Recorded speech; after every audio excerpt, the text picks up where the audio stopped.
Villa viewers and conservative peeps, what's up? It's me, John D. Villarreal, JDV, and Paul F. Villarreal, PFV, right here on the phone. Now look, I've told you so many times, straight off, why you need CNM, JDV and PFV, why you need conservative new media, why I founded conservative new media, why I started this whole thing up, and why it's so crucial and so important. Not something that's nice, that's fun, it's something that is needed.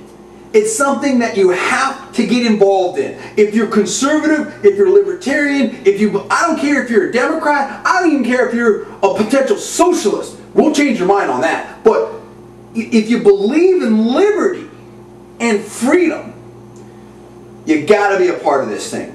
Because you'll never get a fair shake otherwise. They're never going to give you the truth. Who is they? The press, the media, the mainstream media, the liberal mainstream media. I've told you. Well, we just went through this little thing, and I knew exactly how it was going to play out. I told my boys, I told Paul, I told other people, you know, sources, writers of ours, this and that. I told them, you know, people that are involved in politics and should know better. But they don't understand, maybe it's media part is me and whatever. I'm JDV, I'm the super genius.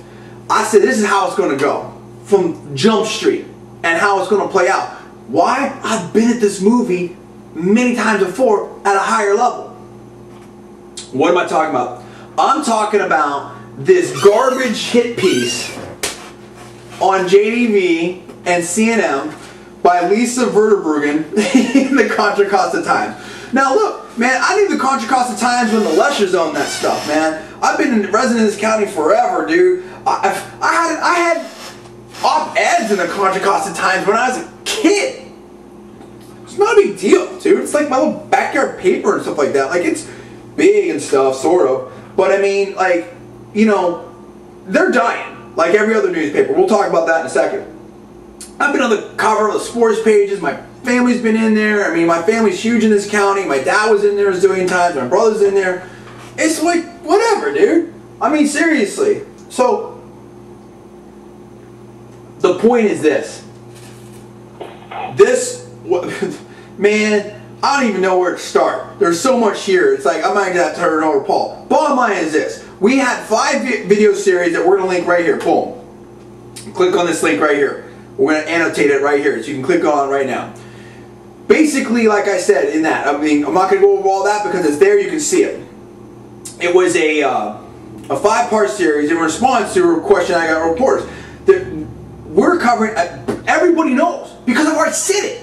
There's nothing new here. There's nothing like shocking or surprising. I was going to run for the CD 11 seat, congressional 11 seat in the Republican primary. I've been a Republican all my life, been conservative all my life. There's no shock to that. There's no surprise to that or anything like that. Obviously, I'm very, very involved in the party. I've been very involved in politics. I've been very involved in media and talk radio and all that type of stuff, and TV and et cetera, et cetera, et cetera. So clearly I have something to say, and everyone knows where I'm coming from.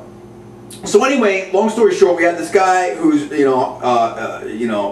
involved in politics, whatever. He writes for us and whatnot. You know, I'd tell you his name and you can find out. It's pretty easy. It's up on the site now, whatever. But, you know, he's trying to keep it low key. I'm trying to be cool with him. But, I mean, look, see, my style is I have zero to hide. I tell you exactly where I'm coming from. There's nothing anybody can say about me that almost for sure I haven't already said myself. Okay? I mean, seriously, like, okay, everybody has like little secrets, this and that, whatever, but I'm the most honest, the most ethical, the most canon person that I know, period, end of story. Right? So when people come here and they try to take shots at me and they think they're going to take me down, you're not going to take anything down. What you're going to do is you're going to get punked. Okay? Because chances are extremely good that you're not who you pretend to be. That's the chance, right? Whereas I am exactly everything that I've said. Okay? And that's it. You know what I mean? For better or worse, you know? Okay? I mean, seriously. So anyway, and I want to say focus here. Long story short is, because we're going to have a lot to cover here and I want to keep this as tight as possible. Long story short here is basically we had someone writing for us. They had a point of view. I didn't even read the dang thing. They put it up there. One of the candidates, it was about one of the candidates, some other candidates that are in the race. And one of the candidates, you know, Robert Beadles, who basically is, you know, you know, loves Alex Jones, who's really crazy and freaky, and I mean, he just does radio. Frankly, he's just a radio entertainer. But this guy apparently takes it for serious, you know, seemingly, Robert Beadles, and we had to call that out. Now, look, some people, like Lisa Vorderbrueggen, maybe would say, oh, that's biased. Oh, that's the anonymous sources, or blah, blah. We're going to just shred her arguments in 1 second. But I mean, don't we have a responsibility as commentators, as people in the party, as conservatives, as leaders of this movement, with you, our audience, to tell you what we think, to show you, hey, this guy might not be what we want to be? And wouldn't it seem plausible that a political editor for the Contra Costa Times, who's been repeatedly accused of cozying up to certain politicians on the left, might want to continue to push an extreme candidate on our side, to make him look like a teabagger, as the left and MSNBC likes to say, or that we're all extreme? That would never happen, would it? Oh, or to maybe hurt the front runner in a Republican primary? That would never happen, would it?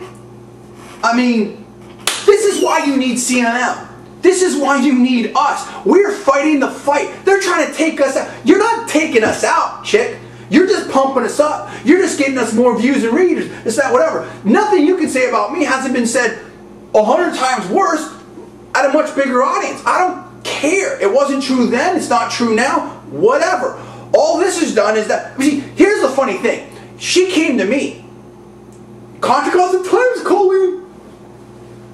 Dude, I don't know who you are. I don't care. I don't read this paper. It's on print, dude. I do it on the internet. That's ridiculous. That's old school. That's something I have my dog run around on, or, you know, go to the bathroom on, or something like that. Like, whatever. That's your thing. That's cool. That's old style. That's going out of, you know, the parent company who owns that is on a bankruptcy watch list. Almost all newspapers are going straight down, okay, for a lot of reasons. The business model is broken, doesn't work. Anyway, and so, you know, so she comes to me, she does this thing, she's trying to push this thing. Who's your source?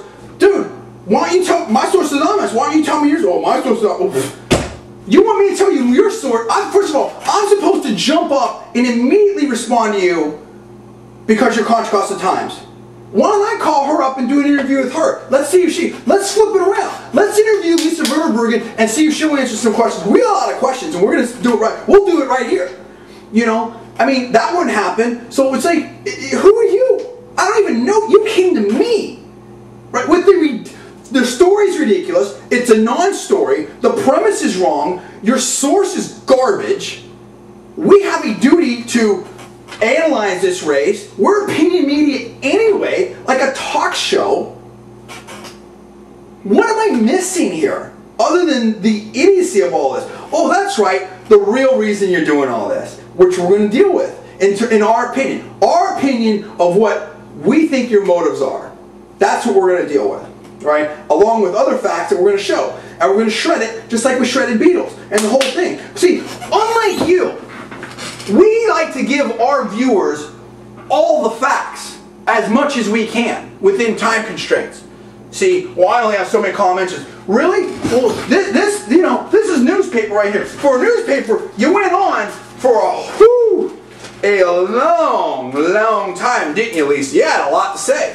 You had a, let's see where it continues. You had a lot to say. This is a huge column. A huge column for a newspaper. But see, what's so funny is you called me up and almost, look, we know your source is Beadles' campaign, right? So you didn't disclose that. You hit us in this paper about, and we're going to deal with the paper. Look, well, yeah, there's just so many things to go off here. You hit us for not talking, for having an anonymous writer. That's what they wanted. They came to us. So we're going to put him on because he's good. Simple as that. Anyone can come and post. Beadles could come and post. Beadles talked to us and tried to come to us earlier, as Paul said in the last video, but he didn't think we were big enough, we were good enough, this and that, whatever. That's up to him. This This is before Beadles. I knew Beadles even running. I didn't know him I didn't know anything about this guy other than he signed me up on Facebook and was chasing me down. Oh, it's CNN, this and that, whatever. Just like you, I didn't know who the heck you were either, because I don't read the Contra Costa Times. So, whatever. You know what I mean? So it's like, anyway, look, I believe in free market. I believe in free opinions. I believe in a free press. Do you? Maybe not. So, these fools come on. So he's chasing me down, everything like that. Or she's chasing me down. And apparently it was like, well, so this is what I don't get. Let's get into the story right now. Let's just get into the story. Because you guys know the other stuff. We'll link to the other stuff. So basically, she's just like, you know, in this whole thing, it's ostensibly about, hey, people need to know who their sources are. We can't have anonymous sources, right?